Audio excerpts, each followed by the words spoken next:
Ya, halo guys. Ini video ketiga.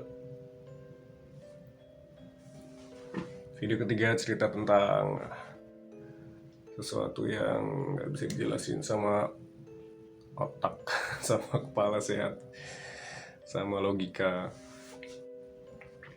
Jadi cerita ini tuh pada saat bokap meninggal ya guys. Jadi sehari setelah bokap meninggal itu banyak gangguan di rumah. Aku sering dengar suara kayak bokap kesakitan karena bokap meninggal dulu tuh. Alhamdulillah meninggalnya karena sakit. Tapi sehari setelah dia meninggal itu aku masih dengar suara-suara sakit merintih gitu guys. Jadi suaranya tuh kayak aduh, aduh biung, aduh sakit gitu-gitu dan antara sedih dan takut juga sih guys. Jadi mama bilang tuh oh itu korinya, dia bilang gitu, nggak apa-apa. Jadi sering banget kayak itu berlangsung selama lebih dari 7 hari guys. Suara bokap tuh masih terdengar merintih sakit kayak gitu.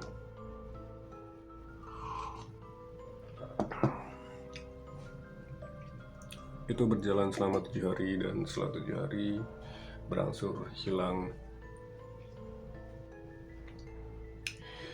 Dan ada kejadian yang agak sangat tidak masuk di akal sih. Kalau kita jelaskan secara logika ini kayaknya nggak logika banget. Karena kamu tahu pas waktu aku bersihin makam bokap itu kan banyak mati ilalang ya kan, di samping kanan kirinya tuh sering banget tumbuh ilalang, baru dicabutin tumbuh ilalang. Terus suatu ketika aku bersihin makam bokap, kayak narik ilalang kan tajam ya guys. Jadi pas waktu nyabut tangan gue tuh luka, kebaret, ada darahnya ya, terus kebaret ini ada darahnya. Spontan aku bilang kayak astagfirullahaladzim sampai aku usap dan ajaibnya tuh lukanya tuh hilang gitu aja hilang. Dan aku sempat termenung sih kayak wow, it's magic. ini magic banget, keajaiban. Kayak melakukan sesuatu dengan ikhlas, ngebersihin makam bokap dengan ikhlas. Di situ aku luka dan aku nyebut astagfirullahaladzim berulang kali, dan ya secara ajaib lukanya hilang, sembuh. Padahal di situ udah ada luka sayatan sama darah. Sampai aku habis itu aku cuci air, aku liatin nggak ada luka sama sekali. Karena pas waktu ke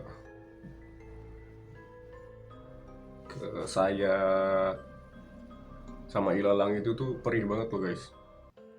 Jadi bisa bayangin gak? Bisa kau bayangkan tak? Semistis itu. Itu dulu aku bersihin makam bokap tuh sendirian. Jadi aku jalan sendirian ke makam bokap, nggak ada siapapun, nggak ada orang satupun. Aku bersihin di situ. Bicara soal kuburan, aku tuh sering banget menemukan suatu kejadian yang mistis. Salah satu contohnya tuh kayak biasanya tuh aku kalau ngeliatin kuburan tuh aku pasti ngucap assalamualaikum, kayak permisi dulu ya. Karena sebelum aku ngucap itu pasti aku seperti mendengar suara ratusan orang mengucap assalamualaikum. Even aku nggak tahu kalau sebelah kanan atau kiri aku tuh kuburan. Jadi sering sering spontan bilang assalamualaikum baru ngeliat kanan kiri kayak gitu, ternyata kuburan. Nah, aku pernah beberapa kali nggak ngucap assalamualaikum dan motor aku mati. Itu nggak cuma sekali dua kali, sering kali. Jadi aku lupa ngucap salam lalu motorku mati. Akhirnya aku sadar kalau itu kuburan. Akhirnya ya udah ngucap salam, terus aku minta maaf kalau tidak permisi dulu melewati jalan di dekat kuburan itu. Aku dorong motornya karena pada saat mau menyalakan di spot pada saat motor aku mati itu nggak bisa. Jadi udah aku starter, udah aku goes gitu lah pokoknya, udah aku genjot nggak nyala. Akhirnya aku dorong melewati melewatin jalan kuburan itu. Setelah melewati baru nyala ya, dan itu sering terjadi. Jadi kalau misalnya udah ngelewatin jalan yang dekat kuburan lupa ngucap salam, motor mati, ya udah, jadi udah biasa kok itu. Dan pernah juga tuh guys, jadi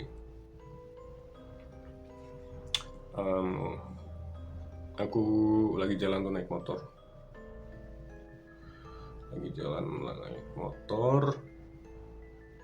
aku ngeliat tuh kayak ada istana. Jadi aku benar-benar lihat kayak di dalamnya tuh ada jam tua gede banget. Terus walaupun kayak cahaya di dalamnya tuh masih remang-remang, lampunya tuh kayak lampu-lampu nggak terang kayak lampu sekarang itu. Aku masih bisa jelas isi dalam rumahnya itu seperti apa, bentuk bangunannya itu seperti apa. Jadi bentuk bangunannya itu besar, bangunannya agak tua tapi mewah banget. Dan di dalam tuh banyak banget perabotan antik-antik ya guys. Jadi perabotan kayak zaman dahulu tapi yang benar-benar mahal itu. Kayak salah satunya tadi contoh jam besar itu, jam dinding besar itu kan harganya sekarang juga puluhan juta kan ya guys. Kayaknya sih bisa 15 sampai di atas itulah pokoknya. Kalau dari kayu yang bagus bisa di atas 50 juta. Nah, aku lewat kan, abis ngelewatin tuh aku baru sadar kalau misalnya aku tuh sering ngelewatin jalan ini, tapi kenapa baru saat ini aku melihat ada bangunan yang megah. Setelah aku ngelewatin, kepikiran seperti itu, lalu aku nengok lagi tuh ke arah rumah yang tadi. Ternyata apa guys? Kuburan. Dan rumah itu udah nggak ada sama sekali. Kuburan gelap gulita dan nggak ada rumah. Kayak aneh banget sih. Ya, sebenarnya banyak sih kayak lewatin kuburan, seperti ada sesuatu yang sedang duduk di atas kuburan, kayak gitu-gitu sih aku sering juga lihat. Cuman kan karena nggak mau terlalu menghiraukan, ya udah, karena nggak mau terlalu urusan panjang, ya udah aku jalan aja, aku cuekin aja. Oke, jadi itu beberapa kisah aku, kisah mistis seputaran kuburan ya guys. Nah, next on-nya aku punya beberapa cerita juga, tapi kita nggak ngobrol soal kuburan, tapi ngobrol yang lainnya. Thank you for watching, jangan lupa subscribe. Bye.